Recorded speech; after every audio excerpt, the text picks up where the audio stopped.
मेरी दोनों बहू का इस घर में स्वागत है। अंदर आ जाओ, तुम दोनों बहुत सुंदर हो, बहुत प्यारी हो। केसरी ऐसा सोचकर अपने मन में सोच रही होती है। अब मेरी दोनों बहू आ गई हैं, इस घर को अच्छे से संभाल लेंगी, जैसे कि मैंने संभाला है। ऊपर से अब ठंड में मुझे काम भी नहीं करना पड़ेगा।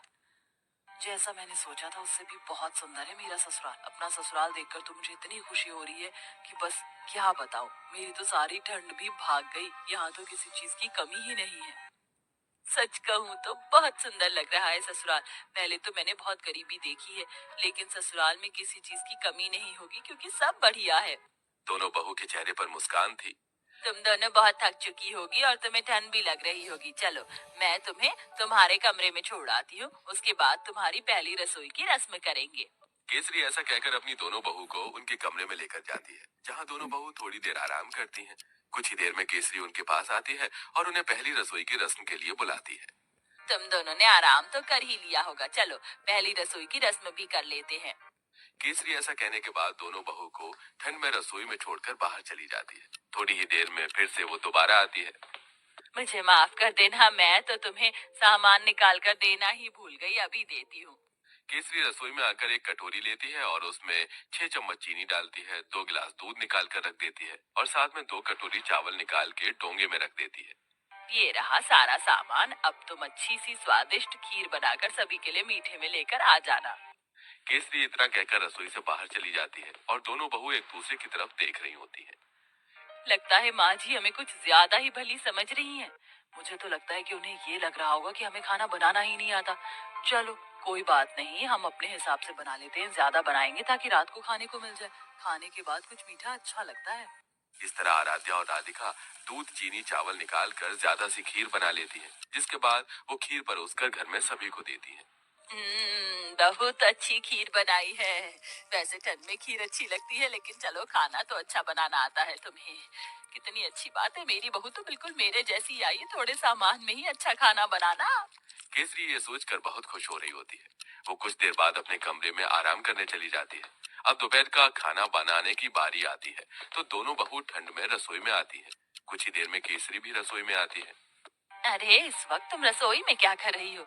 माँ जी, हमने सोचा कि समय पर ही दोपहर का खाना बना देते हैं। अरे, दोपहर के खाने की क्या जरूरत है, सीधा शाम को खाना बनाना चाहिए ना। वैसे भी ठंड में इतनी भूख कहाँ लगती है, और इस पतीले में क्या रखा है? केसरी तब पतीले को देखती है तो उसके अंदर खीर होती है। हे भगवान, इतनी सारी खीर! तुम दोनों ने इतनी सारी खीर कैसे बना दी, जबकि मैंने तुम्हें सिर्फ 2 कटोरी चावल दिए थे, 2 गिलास दूध दिया था। अरे माँ जी, हमने ज्यादा इसलिए बना ली थी ताकि हम रात तक आराम से खीर खाते रहें। हे भगवान, तुम्हारा पेट है कि कुआं?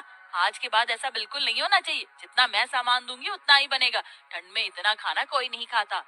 लेकिन माँ जी, लेकिन वेकिन कुछ नहीं। इस घर को चलाना है या घर की बर्बादी करनी है? आज से ही अपने कान में आठा लगा लो, फिर ये गलती नहीं होनी चाहिए।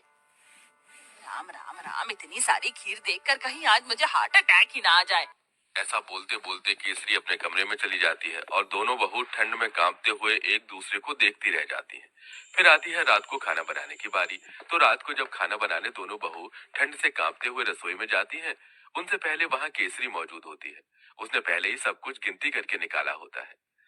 देखो बहू, ये एक बैंगन है, 4 आलू हैं, साथ में मैंने आटा निकाल कर रख दिया है। इस आटे में से केवल 10 रोटी बननी चाहिए। 2 मेरी, 4 तुम दोनों की और 4 दोनों मेरे बेटों की। ऐसा कहकर केसरी रसोई में चली जाती है। इस तरह दोनों ही बहू कंजूस सास से बहुत ज्यादा परेशान हो जाती हैं। रोटी बनाते बनाते आखिरी में 10 रोटी के बाद एक लोई रह जाती है। दोनों बहू वो भी बना देती हैं। तो इस बात पर भी केसरी उन्हें खूब सारी बातें सुना रही होती है।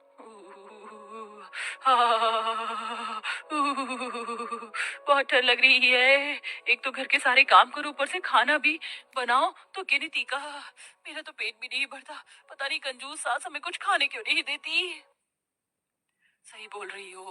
ऊपर से रसोई में काम करते हुए ठंड लगती है। हमारी सास हमें एक हीटर भी नहीं ला कर दे सकती। वैसे मुझे बहुत जोरों से भूख लगी है। 2 रोटी में मेरा क्या होगा? एक आखिरी में 10 रोटी के बाद एक लोई रह जाती है। दोनों बहू वो भी बना देती हैं। तो इस बात पर भी केसरी उन्हें खूब सारी बातें सुना रही होती है।